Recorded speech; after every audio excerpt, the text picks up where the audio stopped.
Da 17, 19 também. Obrigado, pessoal, pelo coração de vocês.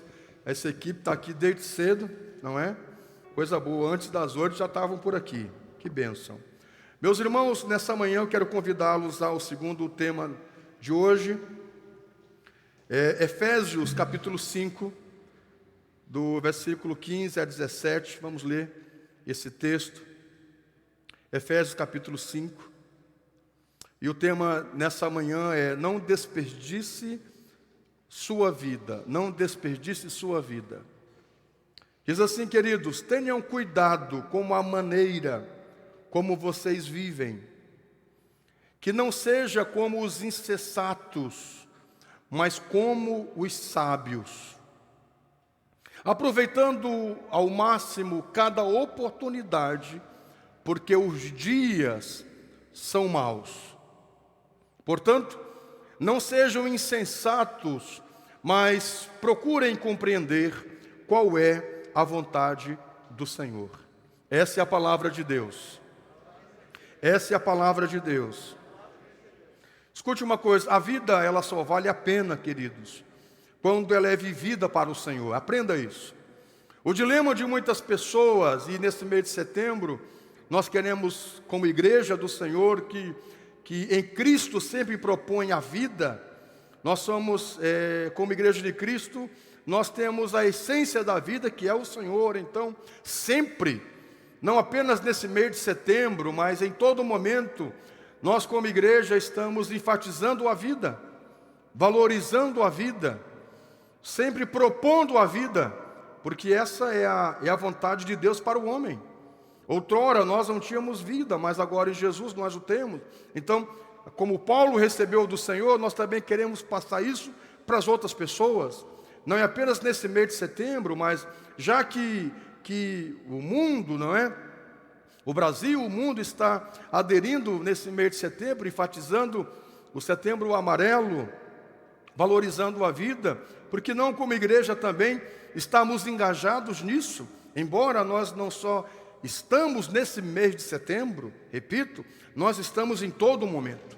Mas escute uma coisa importante: o dilema de muitas pessoas que com facilidade querem tirar a sua vida, o dilema de muitas pessoas que sentam no banco da praça ou no sofá confortável da sua casa e dizem assim: para que eu vim ao mundo? Eu não sei por que eu estou aqui. Ó vida, ó céus, ó azar. Por que muitas pessoas elas se sentem frustradas, elas se sentem sem direção, sem propósito, elas amanhecem o dia e não têm razão para viver, para lutar, para batalhar? Por que disso? Porque muitas pessoas ao final do dia, elas se achegam em casa e parece que aquele dia não valeu a pena, parece que a sua vida está no piloto automático. Levanta de manhã, toma café, quem tem café, vai para o trabalho, quem tem trabalho, faz as tarefas, volta para casa. Isso é um ciclo vicioso, e que a vida não é só isso, não tem algo mais, não é? Come, dorme, sabe? A vida se resume a isso. Queridos, a vida é para além disso. O dilema é que muitas pessoas elas não entendem o seu propósito de vida, a sua existência. E aí elas acham que a vida não tem beleza, não tem razão. Elas começam a enfatizar os problemas. Elas começam a trazer uma amplitude para os dilemas da vida maior do que eles são.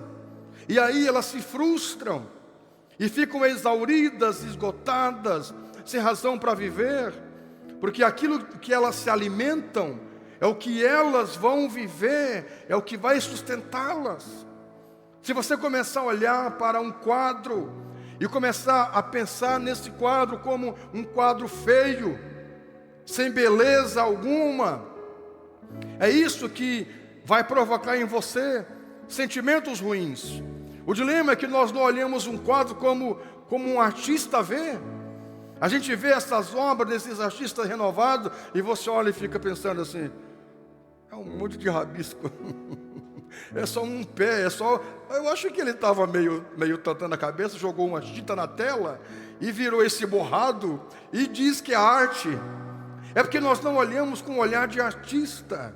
O artista olha e ele consegue detectar as cores, a tonalidade, o que a cor quer dizer, o que o relevo quer dizer, o que o desenho quer demonstrar, o que está por trás do desenho. Você entende? Quando você consegue olhar com o olhar do artista, seu coração se enche de alegria. Escute uma coisa: existe esse mundo feito por Deus e uma vida que Deus lhe deu. E essa vida precisa ser vivida ao máximo. Nessa manhã quero lhes trazer esse entendimento, porque para mim a vida precisa ser vivida ao máximo. E por que para você a vida precisa ser vivida ao máximo? Você e eu precisamos olhar a vida como o artista olha o quadro. Nós não podemos olhar o quadro como um olhar de quem desconhece. Nós não vamos detectar, nós não vamos fazer a leitura da beleza. A vida é bela. A vida é bela. O dilema é que nós não sabemos ver e encontrar, fazer a leitura da beleza na vida. Nós ressaltamos só as coisas ruins, e é isso que se apresenta para nós. Nessa manhã, que os nossos olhos sejam abertos para ver o quanto a vida é bela, a vida que Deus nos deu. Mas a vida, para ser vivida com a essência, a excelência, ela precisa ser vivida a partir do Senhor. E é isso que o apóstolo está aconselhando aos irmãos em Éfeso, dizendo: não sejam tolos, não sejam insensatos, não sejam meninos. Não viva como vive as pessoas sem propósito de vida. Elas vivem nesse ciclo vicioso. Não vivam como eles. Tomem cuidado da forma, da maneira, do jeito que vocês estão vivendo. Não sejam como esses tolos, mas sejam sábios. Meus irmãos, quem valoriza a vida é sábio, assim como o nosso Pai o é. Deus nos deu a vida, Deus é a essência de sabedoria. Então veja, quem valoriza a vida é sábio. Alguém tira a vida e diz assim: vou resolver o dilema. Não resolve. Não resolve nem para si, nem para os outros. Vai ficar um legado problemático. Não resolve. Quem pensa em tirar a vida, não resolve. Não é sábio. Escute uma coisa: valorizar a vida é uma questão de sabedoria. Valorize a sua vida. Se valorize como filho de Deus, como criatura de Deus, como representante de Deus na terra, como imagem de Deus na terra.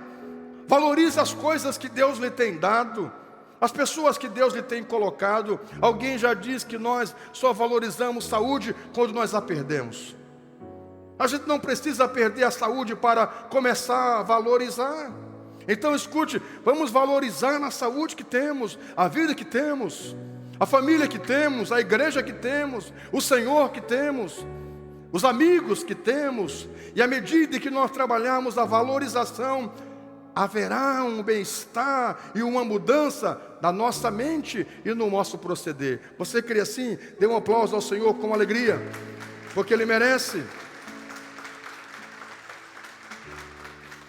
Meus irmãos, aproveite cada momento do seu dia. Queridos que estão nos acompanhando ao vivo, muita gente agora, aproveite cada instante do seu dia para fazer dele um dia melhor. Não só para você, mas para os outros à sua volta. E parece que tem gente que amanhece um dia e diz assim: hoje eu vou complicar com a vida de alguém. Hoje eu vou chatear alguém. Parece que tem gente que amanhece um dia disposto a atrapalhar o dia dos outros. Hoje eu vou dar uns buzinaços. Hoje eu vou xingar meio mundo. Hoje eu vou atrapalhar a vida de alguém. Hoje eu vou incomodar alguém. Hoje eu vou... Meus irmãos, tem gente assim que vive essa vida e faz dessa vida uma vida, como dizia um conhecido meu, desgraçada.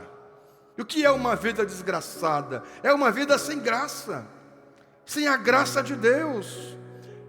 Eu achei muito interessante uma pessoa que fui visitar. Semana passada fui levar a ceia para uma pessoa. Ela disse assim: pastor, eu amanheci o dia esses dias. Eu amanheci o dia e eu pensei: quem que eu posso abençoar hoje? Quem é que eu posso ajudar hoje? Eu digo: é isso? É isso, quando alguém amanhece o dia e diz: quem é que eu vou fazer feliz hoje? De quem eu vou tirar um sorriso hoje? Quem é que eu vou motivar hoje?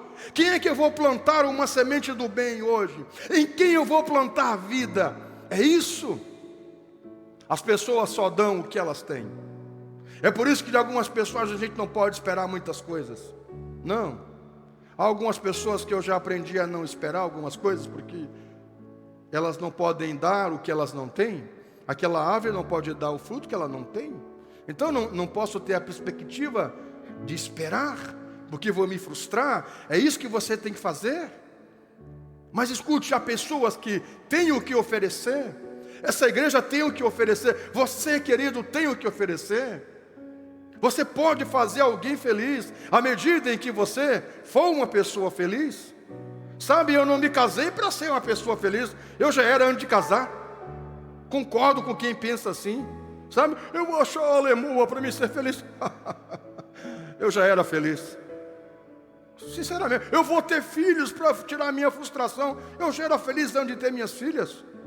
Depois que eu as tive, me tornei mais feliz ainda. Você me entende?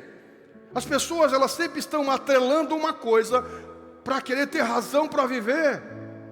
Você já tem a razão para viver. Cristo é a nossa razão de viver. O Senhor é a nossa razão de viver. Quando você tem o Senhor, você tem razão para viver. Quando eu tiver o salário de 10 mil reais, eu vou ter razão para viver. Aí sim eu vou ser feliz. Tolinho, não. Não é o dinheiro que vai nos fazer isso, ou a quantidade, mas é como nós vivemos. É como nós vivemos nesse mundo. E é isso que Paulo está aconselhando a igreja em Éfeso. Gente, aproveite ao máximo a sua vida. Não viva como os tolos que vivem, sabe, apenas para realizar o seu bel prazer, mas vivam para fazer os outros felizes, porque vocês têm Jesus. Acima de qualquer coisa, ele encerra essa referência dizendo: compreenda qual é a vontade do Senhor. Compreenda qual é a vontade do Senhor. Meus irmãos, você já parou para pensar qual é a vontade de Deus para a sua vida? A vontade de Deus para a sua vida não é que você viva frustrado. Sabe qual é a vontade a minha vontade para as minhas filhas, para a Bela e para a Rahá, é que elas sejam bem-sucedidas. É que elas sejam felizes. Eu trabalho o máximo para que elas sejam boas moças, sejam boas meninas. Às vezes eu chego a ser chato, e eu cobro e eu digo: limpe o quarto. Uma moça que não arruma o quarto, ela vai crescer e vai ser uma mulher bagunçada. Eu digo sempre para elas: vocês saiam da pia, peguem o seu prato e lave. Vocês vão para a casa dos outros visitar, e vão ser aquelas moças que vão se levantar e nem se oferece. Tenham noção da vida. Eu sou bem chato com elas. Sabe por quê? Porque eu quero o melhor para elas. Eu digo: sejam boas filhas, serão boas esposas para quem vocês quiserem casar. Se não, você que sabe, mas serão bons seres humanos. Eu quero o melhor para elas e eu exijo. Eu falo: meninas, façam isso, façam aquilo. Tenham noção, se ofereçam. Chegue na casa da avó de vocês, do vô de vocês, depois de comerem, não fique sentado no celular. Pegue uma vassoura, se ofereçam. Vocês já são moças. Não sejam essas meninas que chegam na casa dos avós e pegam no celular com 17 anos, 18 anos. A casa suja, pelo amor de Deus. Tenham noção, se ofereçam. Se alguém disser: não precisa lavar a louça, tudo bem. Não precisa varrer a casa, tudo bem. Mas se ofereçam. Não sejam meninas assim bobas, tolas. Sabe, ensinando a ser gente. Papai dizia isso para mim, para nós. Eu lembro do irmão meu que passava levando laço.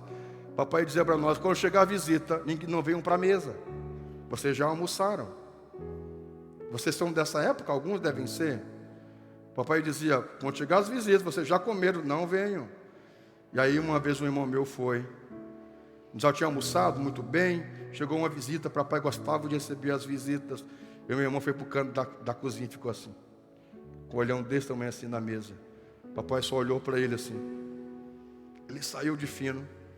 Depois a visita saiu, ele chamou meu irmão e disse: agora tu senta, Maria, dá comida para esse morto de fome, para ele comer. Eles não sabem o que eu disse para eles, sabe? Eu disse agora no culto das 10 horas, papai nunca falou comigo 2 vezes, numa mesma coisa. Só uma coisa. Meu irmão, o meu irmão não precisava passar por aquilo. Papai fez ele comer, sabe? Era aquela época de pais mais rígidos. Você entende? Não, para nunca mais nunca mais. Sabe? Hoje, nós somos, eu digo para as minhas meninas, nós somos pais, gente boa. Até demais. Nós somos pais, gente boa. Sabe? Aí elas dizem, é outra época, pai. Eu digo, me dá o xalala. É outra época, pai. Eu digo, mas a vida é a mesma. Sabe, eu digo, nós somos pais, gente boa, facilita, compreende, né? Ouve, escuta. Meu pai nunca sentou comigo para avaliar, para saber das minhas notas. Como é que eu estava indo na escola. Ele só queria saber do boletim no final do ano. Se estava tudo azul. Se tinha vermelho, era laço e laço. Você entende? Hoje nós somos pais que sentam com os filhos, que leva para o reforço escolar, leva para o reforço, para a professora para ajudar. É isso que nós precisamos valorizar, gente. Se como pais nós nos importamos com os nossos filhos, presuma Deus. Pense Deus, o quanto Ele se importa com você, com a sua vida. Eu gosto muito da frase do Dr. Miles Monroe disse que o pior que a morte é uma vida sem propósito.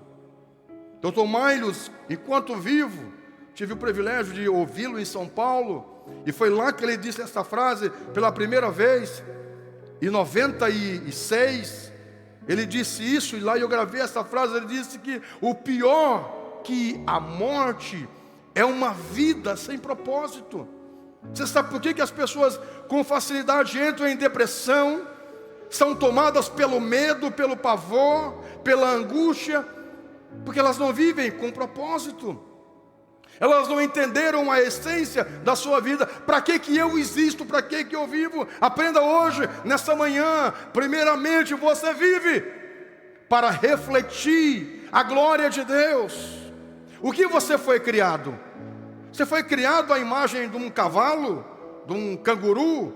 Por que age como um cavalo, dando um coice em todo mundo? Por que age como um canguru, dando soco em todo mundo? Por que age como um escorpião, ferrando todo mundo? Por que age como uma cobra, picando todo mundo? Sabe? Nós agimos às vezes como bichos peçonhentos, mas entenda, Deus disse que eu e você fomos criados à imagem dEle. Então nós deveríamos agir como Deus, não sendo Deus, mas como seus representantes, como sua imagem. Então veja, Deus é a essência de vida. Nós deveríamos agir com vida, vivendo ela ao máximo, aproveitando ela ao máximo, sendo representante de Deus na terra. Escute, a Bíblia diz em Gênesis, nós somos criados à imagem de Deus. Então escute, nós precisamos refletir Deus na terra, Deus na nossa casa, Deus na nossa família. E o que é Deus? Deus é amor, Deus é bondade, Deus é favor, Deus é misericórdia, Deus é compaixão, Deus é o estender da mão, Deus é redenção, Deus é paz, Deus é alegria, Deus é luz, Deus é tudo de bom. É isso que Deus é. Deus é Espírito. Então veja, nós deveríamos agir assim, como quem nós fomos criados, como a imagem de Deus.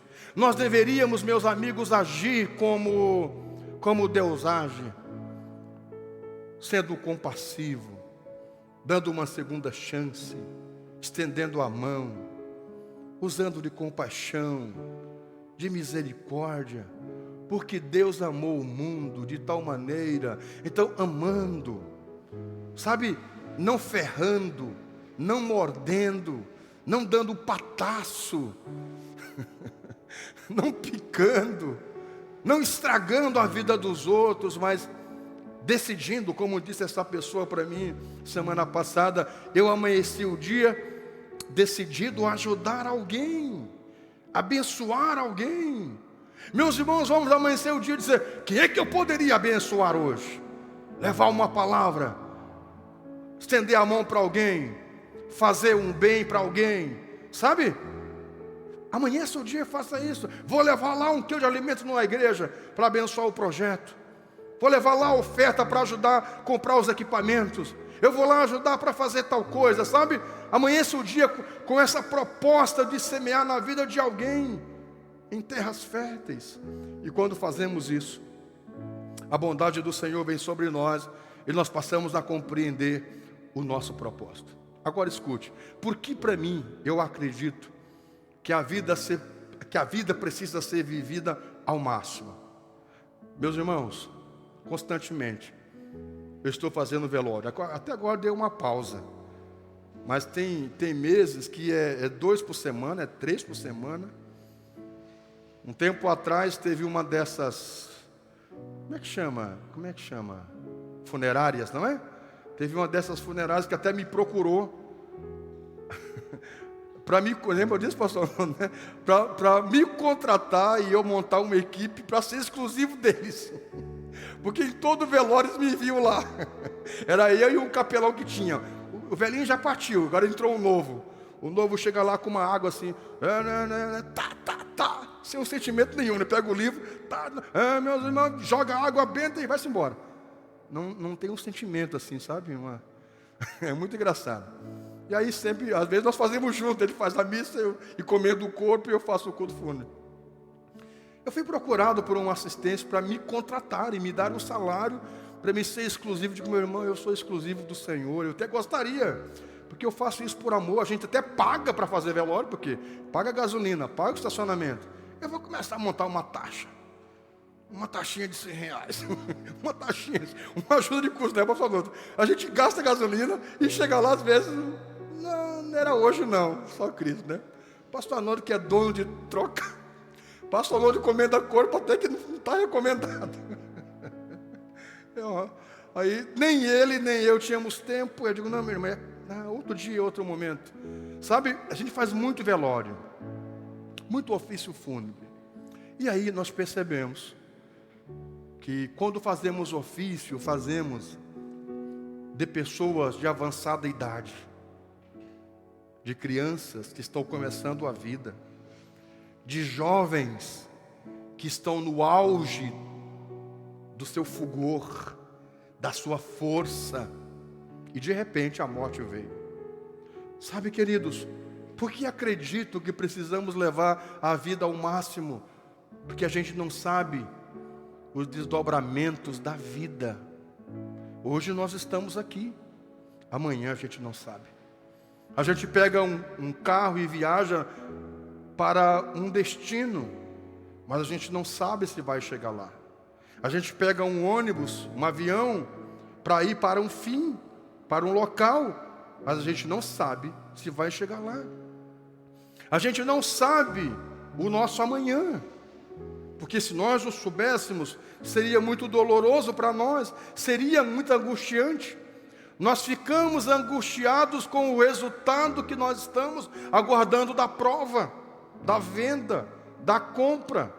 Se nós ficamos angustiados com a perspectiva se eu fui aprovado no exame ou não, você imagina se nós soubéssemos como é que seria o nosso amanhã. O ser humano seria um eterno frustrado, angustiado, apavorado. A gente não sabe o que nos espera. A gente não sabe o dia de amanhã. A vida é como um conto ligeiro. A vida é muito passageira, minha gente. Você parou para pensar que esses dias você era uma criança subindo nas árvores, brincando na lama, na rua, na calçada? Hoje você está aí, essa coroa. Você já parou para pensar? Nós éramos um gurizinho de fralda. Você entende? Na época dos cueiros, aqui tinha isso não? As fraldas que eram fraldas de pano, misericórdia, que época braba, né? Tinha que relavar as fraldas. Hoje é descartável. Que maravilha. Você entende hoje? A vida passou, a vida está passando. A vida passa muito ligeira. Por que precisamos aproveitar a vida ao máximo? Meus irmãos, porque a vida é como um conto ligeiro, como dizia o poeta. O conto ligeiro é, você começa a contar uma história e quando viu já terminou a história. A vida passa muito rápido. Vamos para Salmo 103, versículo 15. Salmo 103. Nós estamos com a Gi Boniati, não é? E o esposo lá em Brasília acompanhando o nosso culto ao vivo, né? Que coisa boa por isso. Salmo 103, versículo 15 e 16. Salmo 103 diz: porque o homem são os seus dias como a erva, como a flor do campo, assim floresce, pois passando por ela o vento, logo se vai, e o seu lugar não se conhece mais. O seu lugar não se conhece mais. É aquela flor bonita que você olha na estrada, e quando você volta de viagem, ela já murchou, ela já se foi, ou alguém passou e arrancou a flor. É essa flor que está bonita. Vem o vento, vem a chuva, destrói a flor. Nós somos como uma flor, minha gente. A vida do ser humano é uma vida muito frágil. Nós, como seres humanos, como carecemos de cuidado. Qualquer animal nasce lá, você vê nesses vídeos do Animal Planet, desses vídeos que falam de animais, nasceu lá qualquer animal, ele sai e sai se virando, sai andando. O ser humano, ao nascer, se não houver o cuidado, ele morre. Então veja o quanto o ser humano é um ser carente de cuidado. O quanto precisamos cuidar da nossa vida, porque é uma vida muito frágil. A vida é muito frágil. Então precisamos cuidar disso. A nossa vida é como uma taça de cristal. É bela, é valiosa, mas é muito frágil. Precisa ser valorizada, precisa ser transportada com cuidado. Quantas pessoas vão brincar nesses lugares de lazer, e aí pulam nas cachoeiras, não sei aonde, baixam com a cabeça no chão, na pedra, quebrou a coluna, fica, paralisado. A vida é muito frágil. A vida é muito, é preciosa, é valiosa, mas é frágil. Essa é a vida humana. E é por isso que ela precisa ser vivida ao máximo, mas com cuidado, pensando qual é o propósito de Deus para a minha vida, qual é a vontade de Deus para a minha vida. Olhe, a vontade de Deus para você é a perfeita. A vontade de Deus para você é a melhor. A vontade de Deus para você é aquela que vai lhe trazer bem. Digam amém. Agora escute uma coisa. Porque eu acredito que não vale a pena tirar a vida? Por que eu acredito que não vale a pena pensar no suicídio? Por que eu acredito que vale a pena valorizar a vida? Salmo 103, novamente, versículo 17. Vamos lá, verso 17.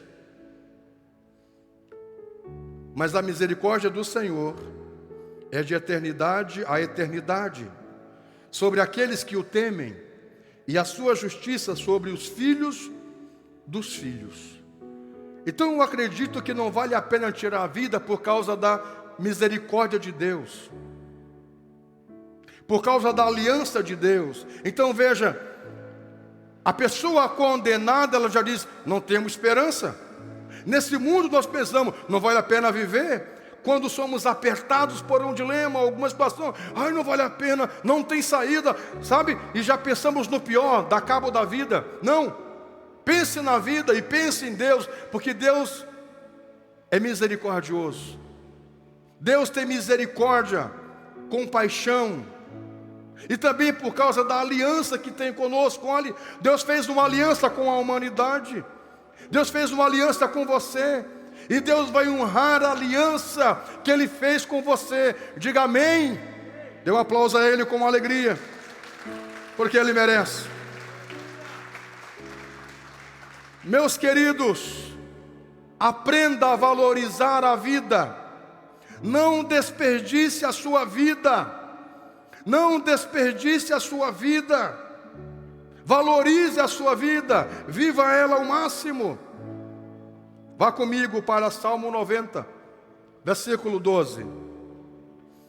Salmo 90, versículo 12 diz: ensina-nos a contar os nossos dias, para que o nosso coração alcance sabedoria. Olhe, você só conta uma coisa que é boa. É como a irmã Noemi que veio agora me contar uma coisa boa, me contar uma boa notícia, contar os testemunhos do envelope que pegou, do propósito que fez com Deus, Deus tem honrado. A gente só deve contar as coisas boas, sabe? Tem coisa ruim que você nem conta. Contar como falar e contar como contagem. Você diz, eu não quero nem saber disso, eu não vou nem contar porque nem vale a pena. Sabe quando você está jogando com alguém que perde, não é? Você diz, eu nem vou contar as minhas cartas porque eu sei que já perdi. Nem vou contar. Nem vou contar, porque eu sei que já perdi. Sabe? Você está lá, tá lá jogando futebol, está lá perdendo. Aí você diz, nem vou olhar para o placar porque estou perdendo de goleada. Sabe, a coisa é tão ruim que não vale a pena contar. Mas quando você tem Deus, você conta os dias, você conta as horas. Meus irmãos, eu confesso que quando eu vou pregar, eu conto as horas. Eu fico empolgado. Não me cansa pregar 4 cultos, 4 mensagens diferentes. Eu conto as horas, porque eu gosto disso, você entende? Então quando você gosta de alguma coisa, você fica contando os dias para viajar, os dias para estar na casa da namorada, do namorado, as horas. Pastor Jefferson contava as horas para visitar a pastora Mata, não é verdade? Contava os passos. Você entende por quê? Que diga o Léo com a G. O Léo contava as horas. Eu não é, Léo? Tu não pode negar, porque nós estamos transmitindo ao vivo. Você entende? Sabe, quando você gosta, quando você conta as horas, sabe, a vida, os dias precisam ser contados, porque Deus não tem dias maus para nós. Deus não tem o pior para nós. Sabe, aprenda em Deus a contar os seus dias. Diga, Senhor, me dê graça para contar os teus dias, e eu possa alcançar a sabedoria para viver melhor. Meus irmãos, para que viver? Para que estar no casamento e 30 noites, 15 é dormido no outro quarto, brigado, ou dormido na mesma cama, virado para um lado para o outro, se bicando? Aproveite o máximo com essa mulher que você tem, rapaz. Eu digo para a pastora Amor, eu não gosto de bitoca. Bitoca é coisa de casamento furado. Tem que ser beijão. Aproveita a vida, meu irmão. Sabe? Tem que ser vivida. É como servir a Deus. Não dá para servir a Deus meia boca. Vem na igreja, vai no espiritismo, vai na igreja católica, vai na macumba. Não, meu irmão, se você da igreja, tem que ser isso, viver, sabe, cair de cabeça, é isso mesmo. O casamento é esse casamento, sabe? Nós somos 2 parceiros, 2 irmãos dentro de casa. Que irmão dentro de casa, né? Eu conheci uma pessoa que chamava a esposa de irmã. Oi, irmã fulana. Que irmã fulana? É gata, delícia. Sim, você me mata. Irmã, chegava, oi irmã. Irmã, chamava a esposa de irmã. Oi, irmã. Pai do Senhor, irmã. Que Pai do Senhor, irmã? Sua irmã é a irmã da igreja, a irmã da família. É a esposa, é o amor, é a querida, é o bem. Sei lá, alguma coisa assim. Tem que viver assim, queridos. Sabe, a vida passa muito rápido. Na igreja não pode ser. É por isso que eu digo que quem canta, quem prega, quem serve a Deus, na assistência, na recepção, em tudo, tem que viver intensamente isso. Sabe? Viver para Deus, viver para o Senhor, viver para a família. Pais, vivam intensamente com os seus filhos. Daqui um dia vão seguir viagem. Vão ter a vida deles. Cheire, abrace. Depois está lá no túmulo. Eu devia ter abraçado. Eu tenho uma mensagem que eu já escrevi, eu vou pregar um dia desse. Eu deveria, é o tema da mensagem. Eu deveria, é o tema dessa mensagem, que eu já escrevi. Eu deveria ter beijado mais. Eu deveria ter dizimado. Eu deveria ter perdoado. Eu deveria ter cuidado. Eu deveria ter pregado. Eu deveria ter aceitado a Jesus. Eu deveria ter evangelizado. Eu deveria ter cuidado isso. Sabe, não vai adiantar. Às vezes eu digo para as meninas, é por isso que eu não sou de lamentar. Porque uma vez decidido, está decidido. Aí as pessoas, elas não fazem as coisas, depois ficam, eu deveria. Faça agora. Aí depois os filhos vão embora, fica a síndrome do ninho vazio. Não, meu irmão, se você viver intensamente com seus filhos, você vai aproveitar. E quando ele tiver a vida dele e dela, você vai dizer, eu vivi o máximo com meu filho quando estava comigo, minha filha. Agora ele tem a família dele.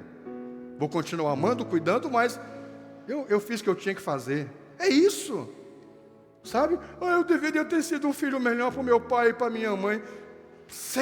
Faça agora. A vida passa muito rápido, querido. Você no casamento, pare de atrito, de confusão, de contenda, sabe? Viva em paz com a sua família. Viva em paz na sua igreja. Eu estou aqui na igreja, mas eu não sei se eu fico, se eu saio. Meu irmão, decide. Não fica aqui assim. Quer sair? Vai logo. Eu gosto da igreja tal. Então vai, meu irmão. Quer ficar aqui? Fica aqui. E serve a Deus bem em paz, bem tranquilo. Sabe? É isso que você tem que fazer. Imagina estar numa relação, não é essa que eu quero, não é esse homem que eu quero, essa mulher que eu quero. Que coisa mais triste uma vida dessa.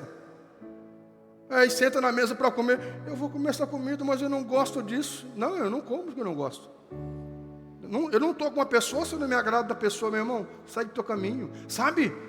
Viver em paz, viver bem. É isso que Deus quer para nós. Conte os seus dias, que sejam prazerosos. Não estou dizendo que serão sempre 1000 maravilhas. Não, mas mesmo na luta, na dificuldade, você vai passar por isso e vai vencer. E lá na frente vai dizer, eu passei por isso e Deus me ajudou. Passamos por uma pandemia e Deus me deu graça. Tivemos dificuldade no casamento, na família, mas em tudo Deus foi misericordioso para conosco. Amém? Dê um aplauso a Ele com alegria. Veja, você já parou para pensar, eu estou encerrando. Você já parou para pensar, se você partisse desse mundo e você não fizesse falta para ninguém? Você conhece alguém que morreu e a pessoa disse assim, foi tarde. Eu conheço gente, eu tive um velório, que a pessoa assim, a viúva bem tranquilo, os filhos bem tranquilo, e eu observando, porque tem uns que faz uma média e outros uma verdadeira. Tem uns que caem em cima do caixão. Aí, meu amor, não vai embora. Já está de olho na outra assim, ai, meu amor, não vai embora, não vai. E já está aí se enganchando ali na malandragem. Rapaz, eu já vi cada coisa em velório que só Cristo. E aí terminar o velório, a família disse assim, tudo bem, tudo na paz com vocês? Não, pastor, tudo bem, olha, agora nós vamos descansar. O homem que nos incomodou, meu Deus do céu, era meu pai, era minha mãe, mas deu trabalho, que pessoa difícil, que bom que foi, que bravo, né, gente? Já pensou? Seu filho dizer isso de você, seu pai, seu marido, foi tarde. Você foi tarde. Ou então assim, nem deixar saudade. Você já parou para pensar que existe gente assim, que a existência deles tanto faz como fez? Que a vida deles é uma vida tão à toa, tão incomodativa, que quando vão embora ele diz, vai com Deus. vai com Deus. Na Bíblia teve um homem que morreu e não deixou saudades. Quer comprovar comigo? 2 Crônicas, capítulo 21, versículo 20.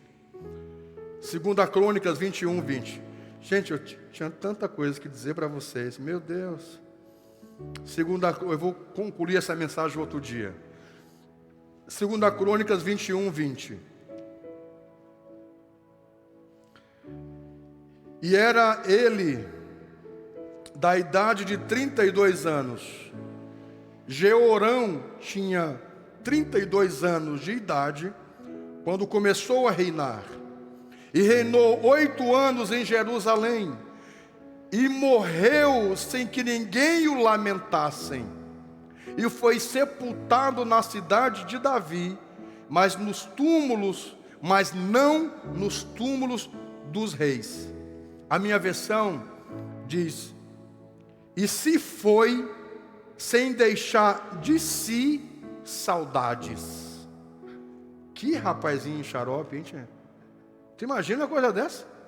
O cara morreu, o rei morreu e não deixou saudade. Ele foi tão péssimo que ele foi escolhido só porque ele era o primogênito de Josafá. Ele é filho de Josafá. Jeorão é filho de um dos maiores reis de Judá. Os grandes reis de Judá, Davi, Salomão, Josafá, Ezequias e Uzias. Os 5 maiores reis de Israel, homens extraordinários. Josafá está entre esses homens. Esse rapazinho aqui, Jeorão, é filho desse homem. É por isso que nem sempre filho de peixe é peixinho. Você entendeu? Não quer dizer que nem sempre o fruto cai longe da árvore. Tem fruto que cai muito longe. É muito diferente. Meu irmão, se você tinha um pai e uma mãe que viveu sem propósito, não siga o exemplo deles. Sabe, siga exemplos se eles foram pessoas que viveram uma vida que valeu a pena. Siga bons exemplos. Queridos, esse rapaz, ele morreu e não deixou saudades. Por quê? Porque ele se desviou de Deus. A Bíblia vai dizer, e eu convido você depois para ler o capítulo 21, vai dizer que ele foi colocado como rei só porque ele era o primogênito, e a política era que só o primogênito assumisse o trono.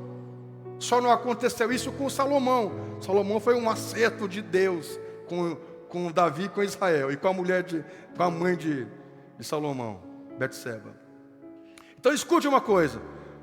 Ele matou todos os irmãos dele quando assumiu o trono. Ele se desviou de Deus e implantou idolatria em Israel. Ele fez se desviar Judá. Um homem terrível, fraco, sem postura.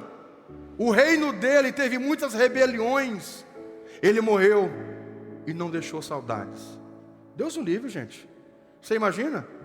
Tem que pagar alguém para chorar no seu enterro, porque ninguém quer chorar. Tá feia a coisa. Eu vou encerrar com alguém. Eu vou passar aqui a mensagem e quero encerrar com alguém que deixou saudade. Vamos lá. Atos capítulo 9, verso 37. Atos 9, 37 diz: e aconteceu que naqueles dias ela adoeceu, a morrer, ela quem? Dorcas, Talita, e veio a morrer, e depois de lavarem, puseram no cenáculo. Como Lida era perto de Jope, ouvindo os discípulos que Pedro estava ali, disseram-lhe, pois, os homens que lhe pedissem: não demores para vir ter conosco. Pedro atendeu e foi com eles, e tendo chegado, conduziu-no para o cenáculo. Preste atenção. E todas as viúvas o cercaram, e chorando, mostravam-lhes as túnicas e vestidos que Dorcas fizera enquanto estava com elas. Mas Pedro, tendo feito sair a todos, pondo-lhe-se de joelhos, orou, e voltando-se para o corpo, disse: Tabita, levanta-te. E ela abriu os olhos, e vendo Pedro, sentou-se. E dando-lhe a mão, levou-a, e chamando os santos, especialmente as viúvas, apresentou-a viva. E isso tornou conhecido por toda Jope, e muitos creram nele, no Senhor. Digam amém. Olha aqui uma pessoa que morreu, uma moça, Talita, Tabita ou Dorcas. Uma moça, uma jovem da igreja cristã que ajudava as pessoas. Uma pessoa de bom coração, que atendia os pobres, os necessitados, as viúvas. Sabe, gente? Fazia um bolinho para um, para o outro, agradava um, agradava outro. Não para se aparecer, mas porque era uma pessoa boa, de bom coração, sabe? Uma pessoa de bem com a vida. Quando ela morreu, foi um lamento só. As viúvas viram Pedro e mostravam as coisas que ela tinha feito, as túnicas, as roupas. Alguém que viveu, sabe, com excelência nesse mundo, que valorizou a vida, a sua vida, porque quando você valoriza a sua vida, você valoriza a do outro, ao ponto que as viúvas choravam e diziam: que criança mais linda, né? A tua, Fabrício? É a tua que está ali sentadinha? Até me parou a pregação agora, né? Que coisa mais linda aquela criança, né, tia? Que coisa mais linda, parabéns, hein, gente? Que moça mais linda, meu Deus do céu. Minha gente, eis o exemplo de alguém que viveu o máximo, sabe? Viveu com excelência de tal maneira que foi ressuscitada. As pessoas queriam ela viva, não queriam ela morta. Eu estava vendo sobre Stalin. Stalin está no mesmo nível de Hitler lá no inferno, os dois sendo picados pelo diabo. Tem que ser, porque ô homem diabrado. Quem é que gosta do comunismo? Pelo amor de Deus, meus irmãos, misericórdia. Stalin, eu vi um documentário esses dias no History Channel sobre o funeral de Stalin. Sabe, não tinha médico para socorrer quando ele deu uma parada cardíaca nas terras dele. Não tinha médico para socorrer, nem um médico particular dele. Sabe por quê? Ele mandou prender todos os médicos.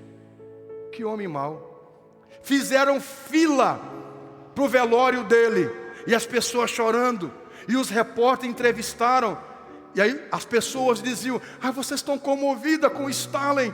Sabe o que as pessoas diziam? Ela saiu lá fora e dizia para os repórteres americanos, diziam assim: nós estamos chorando, é de alegria. Nós estamos chorando, é de alegria.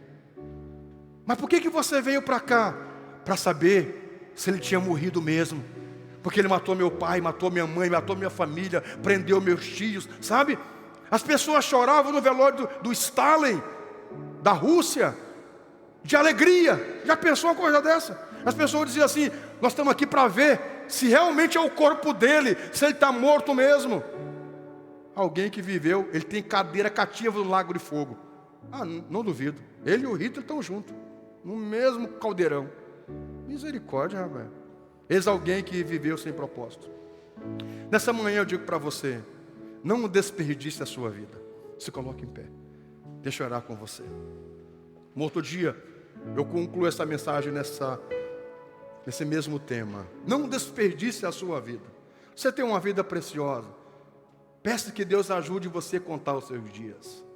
Amado Senhor, nesta manhã eu oro para que o Senhor possa nos ajudar a valorizarmos a vida.